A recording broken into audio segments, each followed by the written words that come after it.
Aren't you supposed to be on vacation? He says I never get vacation. Good evening, Commissioner Swaney. I see that he is on.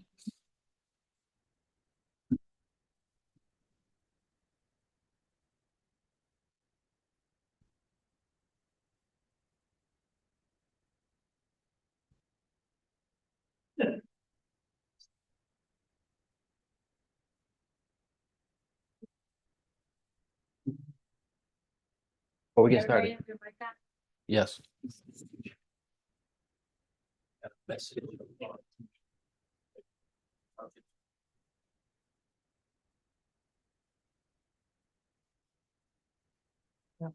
Oh, there was a miscommunication.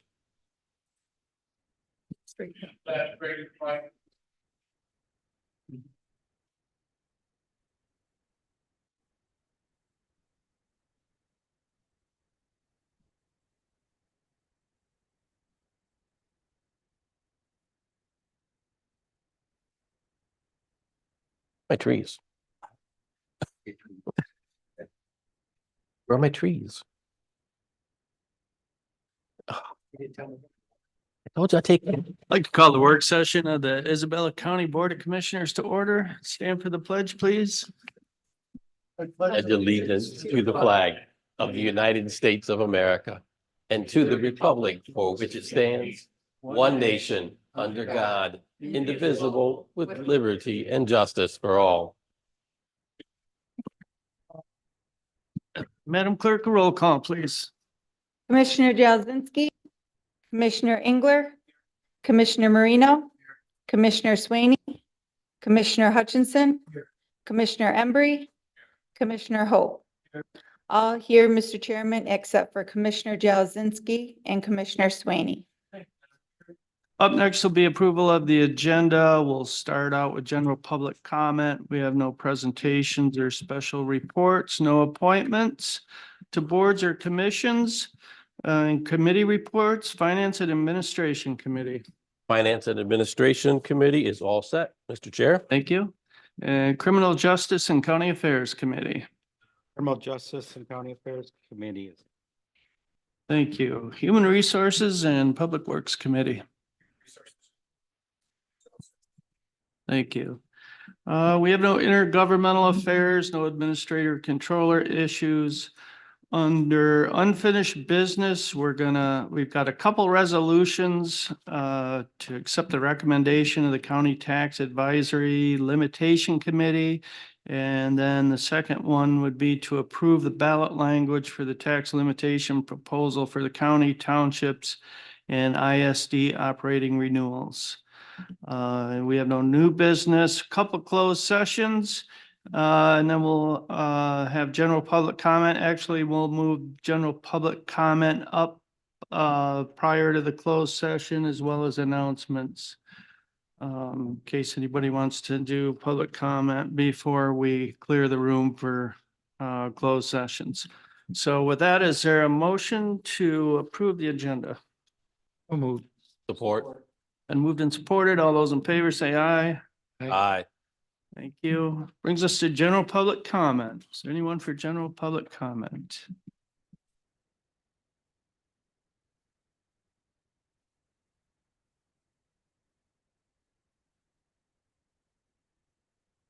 Okay, seeing no one for general public comment, I'll move right along to committee reports, Finance and Administration Committee. Thank you, Mr. Chair. Let's see. I'm sure everyone's delight, Finance and Administration Committee only has 2 items tonight. Let's see, we have our first item is to consider ratifying and placing on file the April 12th, 2024 invoice list in the amount of $180,799.17. The April 19th, 2024 invoice list in the amount of $731,289.53. The April 26th, 2024 invoice list in the amount of $421,884.24. And the adjustment list dated May 2nd, 2024. All right. the April 12th invoice list, I did want to point out a couple things. That our Madam Interim Deputy Administrator Controller Franquist pointed out. I didn't really notice this on our reports, but down at the bottom, it breaks out general fund and then other funds. I think that's important to point out moving forward, because I know as we move in towards our millage renewal, I think people need to understand that we're just not spending money nilly-willy. A lot of what we're authorizing are payments for funds that are outside the general fund. We're just authorizing those payments. So for example, this April 12th invoice list, it is $180,799, but only $63,192 of that is from general fund. So I think it's important we point this out moving forward. So I will be discussing that with the finance chair when he returns. On this list, I hope Treasurer Pickens, would you mind coming up and explaining this one more time for me? I want to make sure I get this part right. It has to do with the PA 105 denial payouts to the Mount Pleasant Public Schools and the Shepherd Public Schools. They weren't for much, but they were over the $5,000 threshold. The PA 105 is the auditing of homestead, personal residence exemptions. Okay. We take that out of the state of Michigan. And with that comes corrections. We have to do with the DS 4410, which is part of the formula that the schools, the state uses to distribute funds to the schools. We do that quarterly. And money that we collect, from our audits and things. So we're finding that some people were applying for the homestead personal resident exemption, but were denied. Is that correct? And then you're paying from that fund, those people that were denied, they had to pay the full tax, and then that amount of money that was collected then gets distributed out to the schools. Yep, DTR. Okay. Got it. That's not a payout, really. Yeah, just it's a wash. Okay. Again, thank you, sir. Point of clarification Yeah. before you go on. Sometimes it works out the other way in your audit too, right, Treasurer Pickens? Where they may not have tried for the PRE, but through the audit, it's granted? They have to apply. So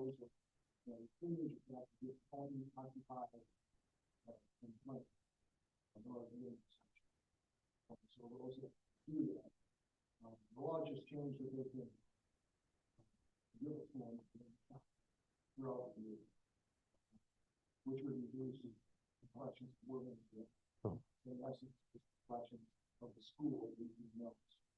It's really not anything the county gets, it's what the schools get. And that's why we have to do the DS 4410. Because that tells who's got how much of our taxation is PRE and how much isn't. They have the homestead. Okay. And then they calculate. Very good. Thank you, good sir. Any other questions on this invoice list, commissioners? All right. We'll move on to the April 19th invoice list. We have a large number of bond payments to the Drain Commission totaling nearly $600,000. Apparently, my understanding is this is a yearly payment, or yearly payments made out prior to the May 1st deadline until the bonds are paid in full. So I thought that was very interesting that we have a large number of drains in Isabella County that's we're having to make bond payments on quite a bit there. I didn't have anything else on this invoice list. Commissioners, anything from you? All right, seeing none. We'll move on to the invoice list for April 26th. Some big ticket items here were $219,842.10 paid out to Quality Environmental Services for our county administration building asbestos abatement through April 30th. My understanding is that we are down to the boiler room, that we've finally made arrangements to get that finished up, and we will have a completely abated building with which to decide what we're going to do with. So that's a good thing. We also have two payments totaling $48,141 to Integrated Architecture for the January and February services from them. Outside of that, mostly our normal and customary invoices. Gentlemen, any questions on any of those? Hearing none, we will move on to our adjustment list of May 2nd. These adjustments usually come in the form of early discount payments to receive discounts. I know from the Commission on Aging and the Sheriff's Office utilize that a lot in order to save money, as well as payments to avoid late fees for a lot of bills that come in and wouldn't get paid on time if we didn't add them to the adjustment list. Nothing unusual there for me, but anything from you, gentlemen? Hearing none, we will move those invoice lists and adjustment lists to our regular board meeting tonight. The final item for the Finance and Administration Committee, that should warrant like a round of applause, shouldn't it? Saying it 10 minutes into the meeting, that's pretty good, especially from me. All right, the final item for the Finance and Administration Committee is to consider approving the prime contract change order number 18 with Clark Construction, and that additional amount of $55,858, and authorize the board chair to sign the same. We have with us Miss Heidi Heights Kendall, I believe. Good evening, everybody. There she is. Welcome, Heidi. Good afternoon, ma'am. I'm going to turn this over to you if that's okay. Sure. Good afternoon. We have, like Commissioner Embry said, we have potential change, or I'm sorry, prime contract change order number 18. The total cost for this was $55,858. We are still taking these funds from our buyout, which we have a remaining amount of $182,085. At this time, we have not touched our contingency, and we have about, it was $782,000 in the contingency. So we are looking pretty good, considering we're about 67% complete with the project. So kind of diving into this change order here. Our first item on the list here is PCO 92. This here was for Sloan valve power. When we got in to start hooking up the toilets and stuff like that and adding power to these, there was no power shown on the drawings. These items are for the transformers for the public restrooms and for the staff toilets. These are for like automatic sensors and stuff like that. So when you go in, the toilet flushes when you leave, and the faucet comes on when you put your hands underneath that. So to add this power into this was $18,307. The next item on the list here is item number 96. This was for RFI 328. There was a wall in the classroom in area A, which is the office area. There was no wall identification on that. So we made it a drywall wall. So we had to add framing and drywall finishing and then painting. And for that cost there was $2,161. Next item on the list here is PCO number 111. This one was for the credit, removing the doors in the pod area, which is the jail portion, for C210 and C260. These were the doors that kind of connected the walkway between the different pods, so the guards could walk all the way around. We had some differences in elevations there, so we ended up removing these and infilling those doors with masonry. So we did have a credit from Poly Jail for the doors of $6,974. Master Electric for connecting all the power and security requirements, deducted $3,489. And then Strauss, in order to fill those doors in, was cost of $2,114. Konowinski, they had no cost change there because they had already installed the door frame. So to remove the door frame, and then kind of was a wash for the other one that was there. And then CJ Coatings, any security caulk that would needed, there was a credit there of $374. There was a wash for the painter there because he would have to paint the door frames, and now he had to paint the masonry, so there was a wash of cost there. So our total credit of there was $8,723. Next item is PCO number 112. This is for duct silencers in the office area. Wanted to make sure that we didn't have any noise coming from those rooftop units and traveling down into the offices along the way. To ensure that, we added those duct silencers on there, and that was an add of $13,007. Next item on the list here is PCO number 123. So in the masonry walls, when it was designed, we had block that were the same size as our columns. So we have columns that are actually exposed. So if you're walking through the building, like Nicole or Chris Embry, they'll probably seen where there was kind of an opening between the masonry wall and you could see the column there. So in order to cover those columns, because we can't have those exposed, we're doing 12 gauge metal over top of those, fastening them, painting them, so that way we have no issues there with inmates stashing anything or any of that good stuff. So cost for that to provide those 12 gauge column covers from Kirby Steel is $11,792. Konowinski to install those around the building, it was $7,187. Then we had to also security caulk all of those as well, which is $8,411. And the painter to paint them was $1,875. So that was a total of $29,265. And the last item on our list here is PCO number 125. This is from our Michigan Department of Correction walkthrough. We are walking through the kitchen, and there's a food storage room in there. In that food storage room, we have just regular non-security ceiling tiles. They were concerned that the inmates could crawl up or climb up the racks and stuff like that, where all the food is stored, and then push through those ceiling tiles and be able to get up above the ceiling. To ensure that doesn't happen, we had to add security clips to the tiles so they can't push those open and then, get above the ceiling.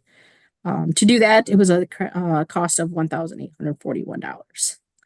That takes us then to our total cost of $55,858. Is there any questions? Again, Heidi, this is coming from our buyout Correct.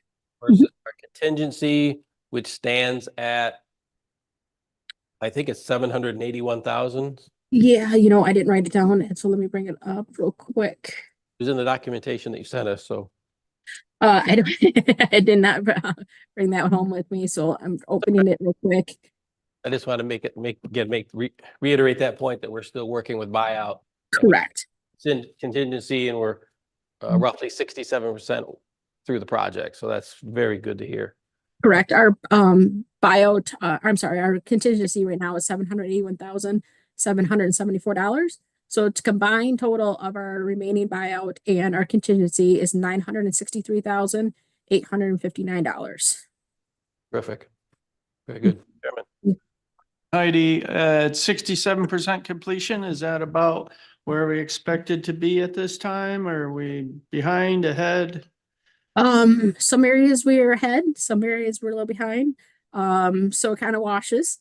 The pod area is probably a little farther behind than we anticipated.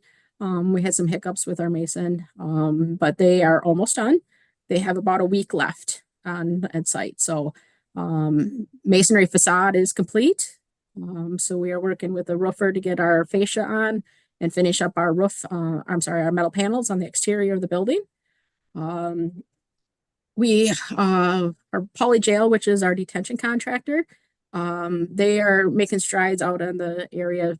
We do have cane screen going up and mezzanines, and so all those things. And we have doors were just delivered this week. We have about 80% of the hardware, detention hardware on site this week. We got our frames up on the control room that's on the second floor of the pod. Those are almost complete. They're going to start filling the gaps between the window frames, so that way we can start bulkheads around that area. So our back opening that we brought in all the materials for the mason and all the mezzanine steel and everything else that we needed. We're going to be starting to fill that in next week. So the building will be finally completed and on the facade side here coming up here by the end of the month. So that's another big milestone for us. Yes. We were going to start some site work here early this May here. We decided to push that all out to August and complete all the site work at that time. We worked with our landscaper to the best options for planting trees and seeding the lawn and everything like that. And to ensure that the trees last and we don't have to replace them. Planting them in like end of September, first part of November would be the best case for them to make sure they make it through the winter and survive in the next year. So we've been working with the sheriff pretty diligently and some different areas out on the site and just trying to look at some cost savings and stuff like that. So yeah, we are making good strides. So Heidi, with that change in the exterior tree planting, there was money saved, correct? That was a savings in that process? Yeah, we did take some irrigation away from, so we had some some trees that were at our retention ponds. They called for retention ponds to have the irrigation. So we talked with the sheriff about that. We talked about proposing if we were to plant the trees this spring, move the irrigation to make sure they were to take hold and last through the summer. We then decided to remove the irrigation and wait until plant them in the fall. And then we're looking at some seeding too. So right now we have some wildflower seeding in certain areas on site. We are looking to change that over to regular grass seed.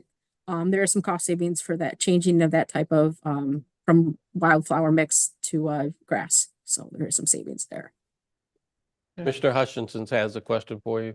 Yeah, Heidi, one thing, can we get, and I don't need it tonight, but somewhere along the line, we've got these change orders and you've been using the buyout. Can we get an amount of what the change orders have been and what we've spent on change orders? Just to see as far as the percentage of being completed at 67%, what that looks like. And, you know, I know you've given us the contingency, what that total is, but just want to make sure that we're still online and we plan on. Sure, we can put something together for you. Yep. I can get it to Nicole. Thank you, Heidi. You're welcome. Any other questions, commissioners? Again, thank you very much, Heidi. Have a great night. Thanks, you too. With that, we'll move this item to our regular board session this evening. And Mr. Chairman, this concludes the work of the Finance and Administration Committee. Very good. And that brings us to Criminal Justice and County Affairs Committee. Thank you, Mr. Chairman. First up on our agenda, we have consider approving the purchase of an unmanned aerial vehicle at the cost of $12,063.72 to reimburse by MMRMA donors. We have the sheriff here with us. It's interesting about this one is that over half the project cost is coming from donors. So that's something that you know, it's pretty hard to turn down when you have community support for this project. Also, they have an investigator that's already trained to operate part of this. Sheriff, would you like to comment? Good evening. Sorry I couldn't be there tonight with you folks. This was something we started over a year ago. We had a record company reach out to us and wanted to support us on a project, and we started working on this one, and they were extremely supportive of this project. So we reached out to MMRMA, which has always been a great supporter of us, and got half the project cost through them. We reached out to ICCU Credit Union and got some funding from them as well. As always, we try to kind of support and boast those folks who are, support the sheriff's office. We posted some things on our social media page, and unsolicited, we had several people reach out and donate funds to finish the project. So that was pretty awesome as we finalized that. We didn't expect that, so that was really nice. We actually just got an updated conversation with the company, and they've got their new model out, which is kind of a promotional one. It actually does a few things more than what we anticipated for a little cheaper price. So the project really has been good all the way around. So we're pretty excited about this. Our primary want for this was fatality traffic deaths or serious traffic deaths. We spend a lot of time out there with our partners from EMS and fire, blocking roads. Sometimes it can be upwards to a couple hours to get equipment on scene and do the GPS points and the measurements and so forth. This unit will be able to put those points on the ground. It flies UAV, hits those points, and we should be out of there within a very reduced amount of time. So that's very helpful.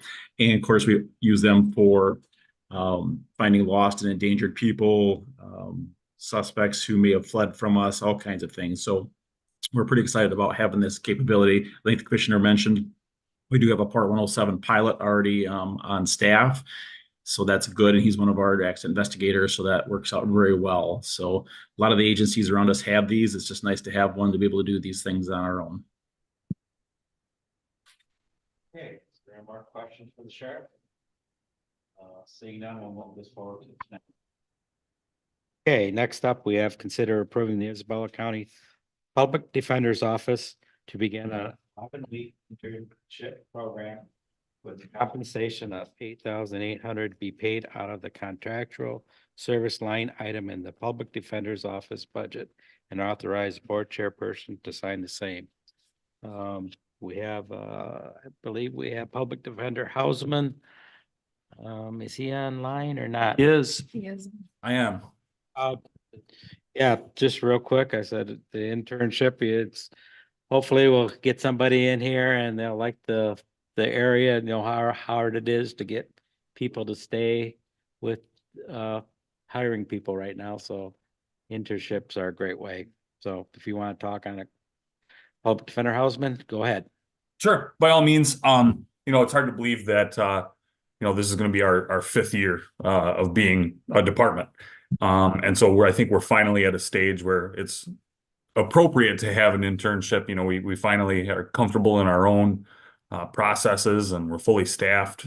I think it would have been frankly irresponsible to have one when we weren't fully staffed and weren't set in stone and comfortable with our own processes. And so we're finally at that point where I think it makes sense. The compensation is the same as what the Prosecuting Attorneys Association pays their interns. I know that our prosecutor's office is going to have an intern this summer. And actually the person we're looking at completing the internship is in that same person's class. So it might be kind of fun for those two individuals to kind of be on opposite sides of the courtroom. The specific individual is someone who's local from Shepherd, went to CMU, actually worked in our office as a legal secretary a few years ago, got a full ride to Michigan State and wants to come back and do an internship with us. And I always joke that she's probably going to be the next public defender. So, it's good to train her now. Okay, any questions for Public Defender Hausman? Seeing none, we'll move this forward. Okay, last up, considering recognizing the month of May in Isabella County as Motorcycle Awareness Month by proclamation as presented by Bate of Michigan Region 21 and authorize a board person to sign the same. Yep. And we want to spread on these.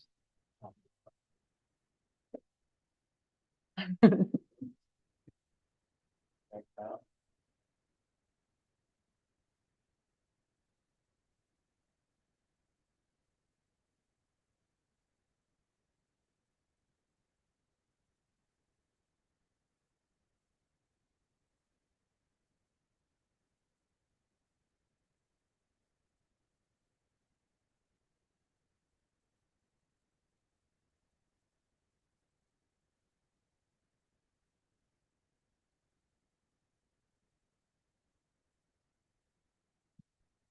Safe operation motorcycles require good training, judgment, their own knowledge of traffic laws, licensing requirements. Most motorists are unaware of the majority of motorcycle crashes with other vehicles take place on local roads at speeds between 35. Currently, there's 560,000 plus licensed riders in the state of Michigan, which that's an astronomical number compared to other states. Michigan's promoting a greater understanding of the dangers of motorcyclists that we face sharing with cars. You take steps to mitigate the risk. It's vital for saving lives and reducing crash rates. We as motorcyclists are hard to see, so we push it to look twice, save a life. Could be your neighbor's life, could be your own. Public education is a must. Teaching our young drivers, in their driver's training, get them well aware of, hey, put the phone down, you're out there to drive, and take that extra second to look. It makes a big difference. The responsibility of motorcyclists and operators to ensure proper riding skills, training, education, endorsements, which is a big deal. Proper equipment, if their equipment's road ready and safe. During the month of May, we're pushing for motorcycle awareness on a local level and on a state level. Drivers in the state of Michigan, really need to take the time to look twice, drive cautiously, reduce the collisions, and help save lives. We are hoping that the county will help us in proclaiming May as Motorcycle Awareness Month.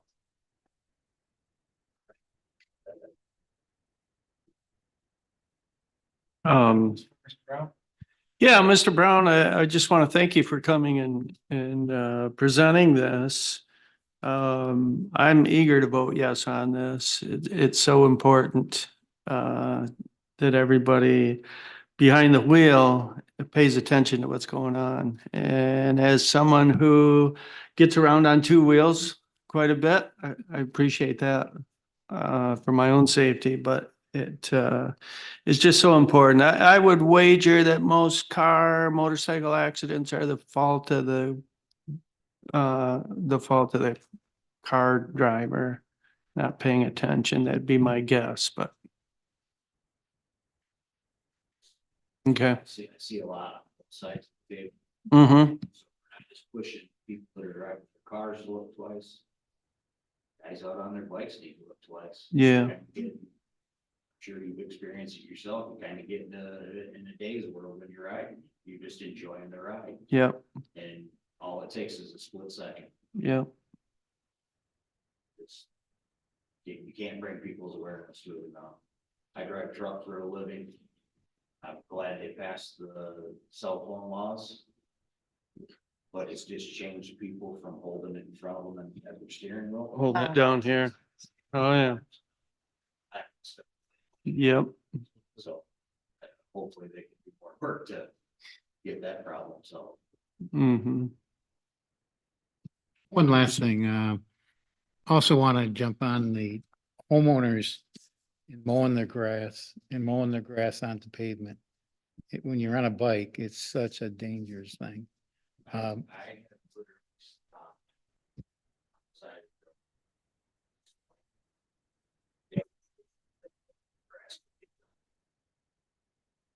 It's for us, it's like being on ice. Yeah. Couple people don't think anything of it. Oh, it's just grass and it'll blow away. Wet grass. It's worse than Slippery. being on ice. I've been caught on snowy roads with my bike because I ride my bike year round. And I have been caught in snow. And I'd rather ride on snow than grass. Yes. And I'm very much looking forward to supporting this Motorcycle Awareness Month for May. My folks were on the highway on their Goldwing at 60 miles an hour and were rear-ended by someone traveling, they say, between 85 and 90. And were shot off the side. Luckily, there was nothing off the highway that they could run into, but it did affect my mother for the rest of her life adversely because she was sitting on the back. And I can't stress enough how important it is to pay attention and stay off the phones, get off the phones, focus on where you're driving. Yeah, so Right. Since just a kid, I had a cycle first before I had a permit to drive. That's how I've been an enthusiast. You know, I have had a couple of pretty serious accidents in the last 2013. You know, somebody transporting takes and trailer of a vehicle going down M20. It flew up in the air and I wore it. good for you, Little things. Make what it a takes. difference. So There you go. people just need to take that extra. Exactly. Again, thank you. Okay, any more questions? We will move that forward to tonight's work session. And before I give up the mic, just a real quick comment on, I see working with these there, they cover Macomb, Macassa, Osceola, and Clare. It seems like we've been working so much with our surrounding counties and the partnerships. It seemed like the last month or year and a half to work together on stuff, and probably since I've been on board, we've never worked with the same amount of counties to do that. So I just wanted to bring the comment that it's nice that we're all starting to work together on solving some of the problems, because sometimes they're a little bigger than just the county. So, and with that, Mr. Chairman, that completes the work of the Criminal Justice and County Affairs Committee. Thank you, Commissioner Engler. Human Resources and Public Works Committee. Yes, we have one item. Consider approving the Mount Pleasant Area Community Foundation grant application in the amount of $11,000 for the Pierre Marquette Rail Trail beautification project, and authorize the board chair to sign the same. We have Director Alexis Hanson here or online. Alexis? Alexis, you're muted.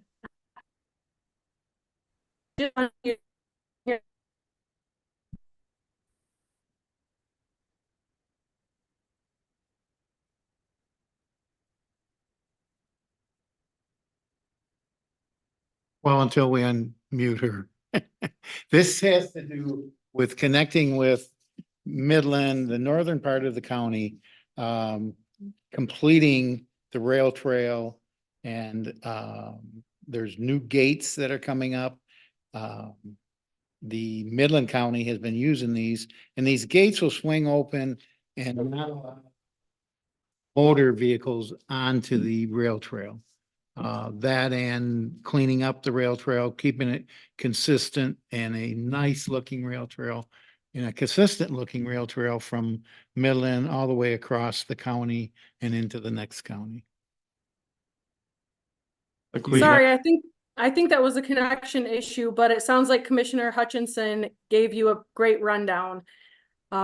This is just basically bringing this forward to get permission to apply for some grant funding to continue making improvements on the rail trail. Thank you.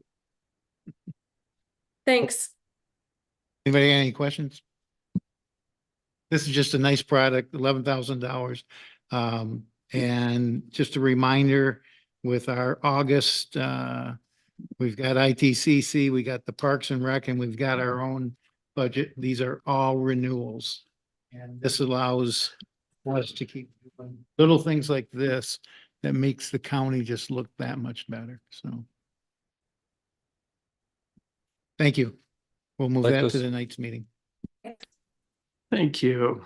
And with that, we will move on to, we don't have any intergovernmental affairs, no administrator controller issues, unfinished business. Item A, Commissioner, since you're the only one that would make eye contact with me, would you present item A for us, please? Yes, he did.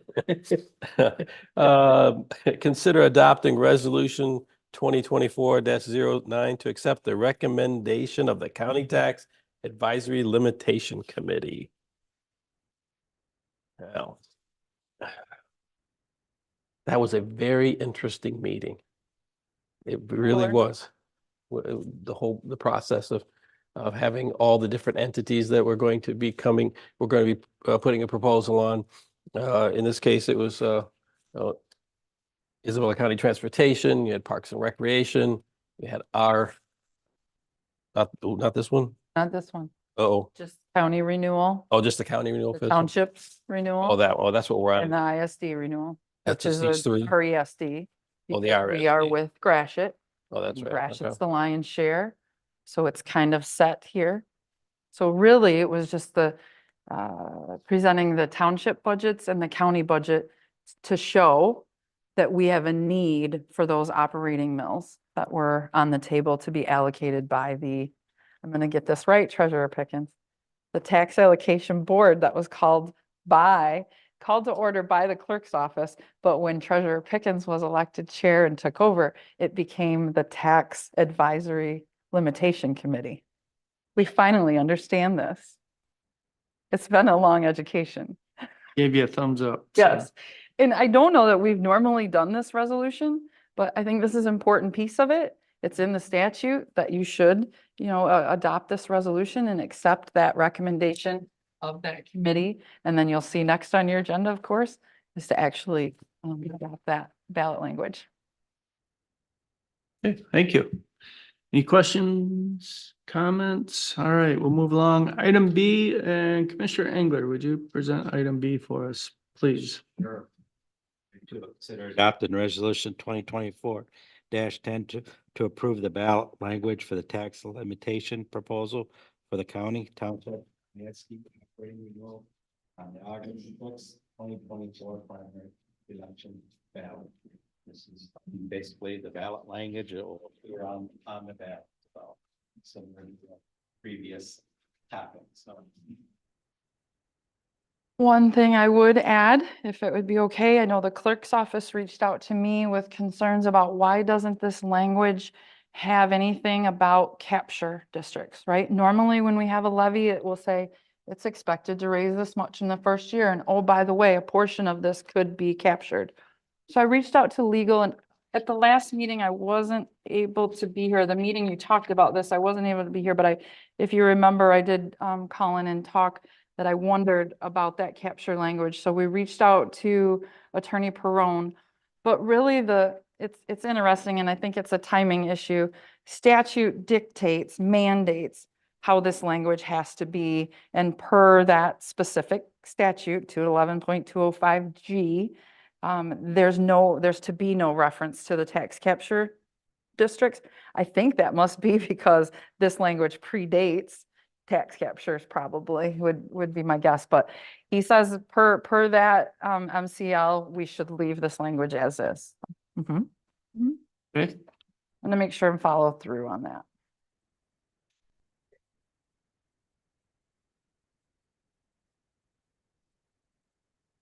Very good. We have no new business. We decided to move general public comment before we do the closed session. So is there anyone for general public comment?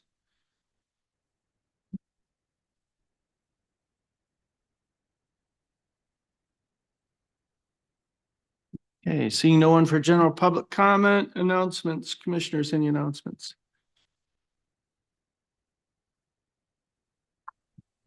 Okay, no announcements. Happy birthday, Frank. post. Happy birthday. Okay, so we can go into closed session with that. If someone would like to make a motion under item A.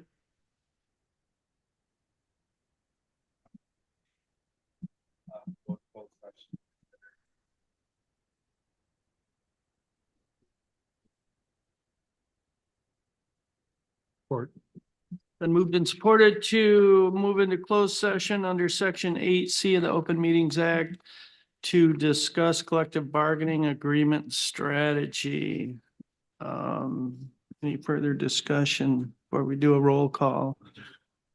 Yep. Do we have to ride and beat? Do we have to come out of closed session, go back in? Yes. Okay, well, that's all. I just want to make sure. Yes, sheriff can come into actually both of the closed sessions. Okay, Madam Clerk, a roll call, please. Yes. Yes. Yes. Yes. Thank you, Madam Clerk. So at this time, we will move into a closed session. We'll have to ask everyone to leave the room. Appreciate it.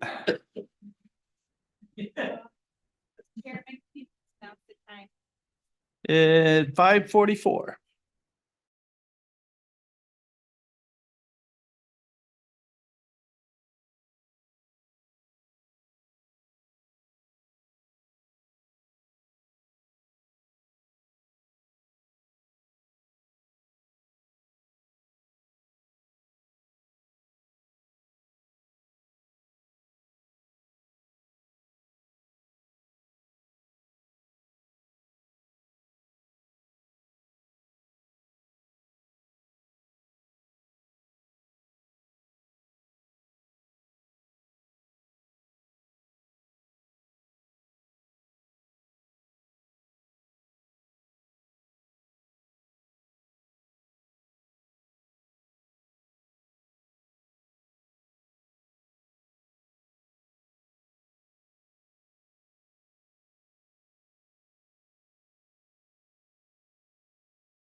Commissioner Swaney, I think it's just you and me.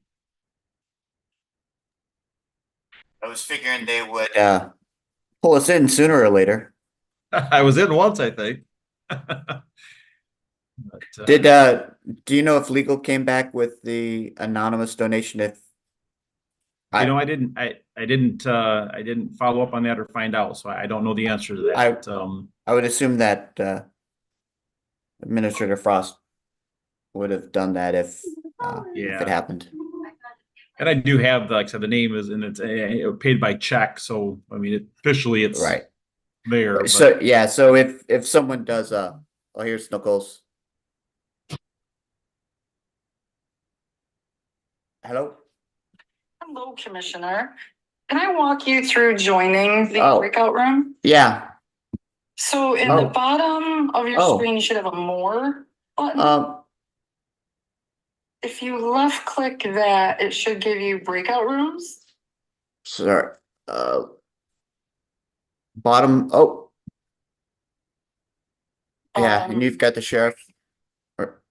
I will reach out to Sheriff. Yeah. as soon as I don't. Sure. Where's some more? It should be, yeah, let me leave the room and go back. And at the bottom of your Zoom screen, there should be, you know, like where it's the audio and your participants and share screen. Yeah. All the way over, there should be either a more or a breakout room. Might be one that says breakout rooms. I don't have any more or breakout room Do you have listed. any more or breakout room?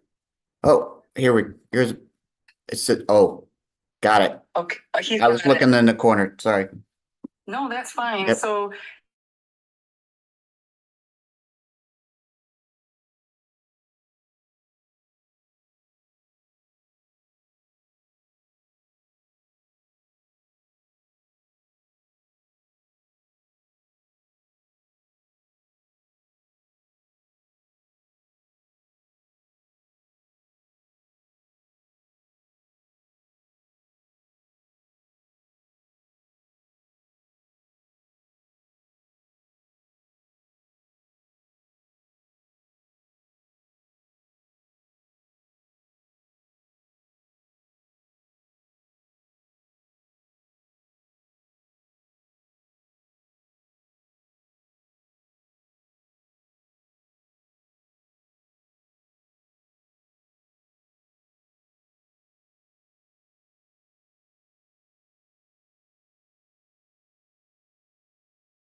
All set?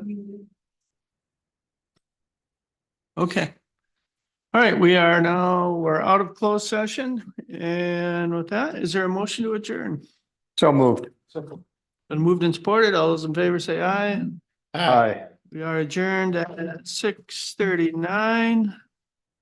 Start the regular session on time at 7 PM. Okay.